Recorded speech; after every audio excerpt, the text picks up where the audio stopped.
తెలుగు భాషోపాధ్యాయ మిత్రులందరికీ నమస్కారం. రాష్ట్ర భాషోపాధ్యాయ సంస్థ, స్టేట్ లాంగ్వేజ్ టీచర్స్ అసోసియేషన్ తెలంగాణలోని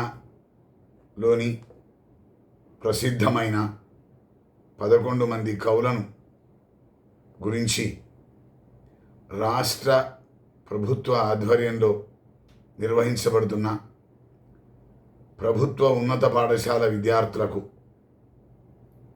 రాష్ట్ర స్థాయి వ్యాసరచన పోటీ నిర్వహించదలిచిన విషయం మీ అందరికీ తెలిసిందే.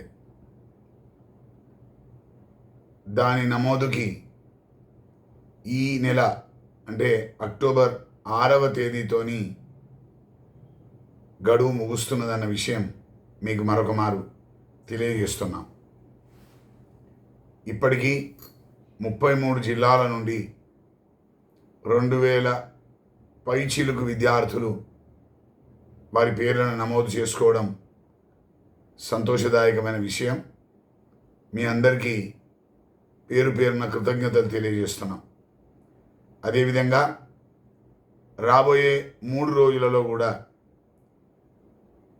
మిగిలిన పాఠశాలల నుంచి విద్యార్థులు నమోదు చేసుకోవాల్సిందిగా ఆహ్వానిస్తున్నాం.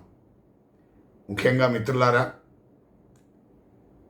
7 అక్టోబర్ నాటికి ఏ జిల్లాల నుండి ఎంతమంది విద్యార్థులు పాల్గొంటున్నారు అనే పూర్తి సమాచారాన్ని వాట్సాప్ సమూహాలు ఏర్పాటు చేయడం ద్వారా తెలియజేస్తాం. అదేవిధంగా పాఠశాల స్థాయిలో విద్యార్థులు రాసినటువంటి ప్రతులను ఎక్కడ ఎవరికి అందచేయాలో కూడా ఆ సమూహం ద్వారా స్పష్టంగా తెలియజేయడం జరుగుతుంది. అదేవిధంగా జిల్లా స్థాయి, రాష్ట్ర స్థాయి ప్రత్యక్ష పోటీల తేదీలు, సమయము ప్రతి ఒక్కటి కూడా కనీసం వారం 10 రోజుల ముందే మీకు తెలియజేయడం జరుగుతుంది. ముఖ్యంగా గమనించాల్సింది, రాష్ట్ర స్థాయి పోటీ జిల్లాకు 5 చొప్పున 165 మంది విద్యార్థులు రవీంద్ర భారతి వేదికగా పాల్గొనబోతున్నారు.